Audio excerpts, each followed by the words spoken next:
Since two healthcare workers were stabbed by a patient at SSM Health DePaul Hospital, we haven't stopped asking questions. We've talked with healthcare workers in our area who tell us this problem isn't unique to one hospital.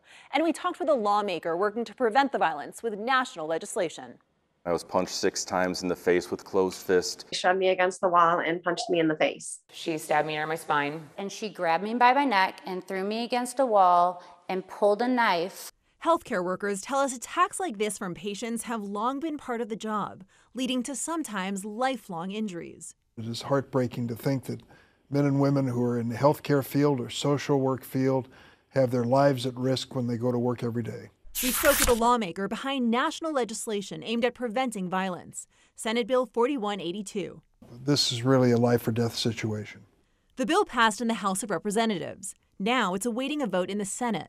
But my problem, of course, is I don't have Republican support. We're working on that. I hope I can convince them. You know, this is not a partisan issue at all. If the bill he co-sponsored becomes law, there would be national minimum requirements for healthcare and social service employers to prevent workplace violence. Critics worry about cost and implementation. Advocates argue it would ultimately make workplaces safer, with better staffing and tracking of violent incidents. So we do need to have that protection at the federal level. Dr. Alexander Garza is the Chief Community Health Officer at SSM Health. He calls legislation like Senate Bill 4182 a critical first step. Clearly, legislation helps. I think some of the parallels that you can draw are there's federal legislation against assaulting people that work in the airlines. And so that's not universal for healthcare workers.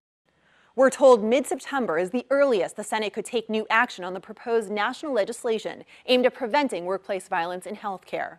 Republican Missouri Senators Roy Blunt and Josh Hawley tell us they'll review the legislation should it come before the Senate for a vote.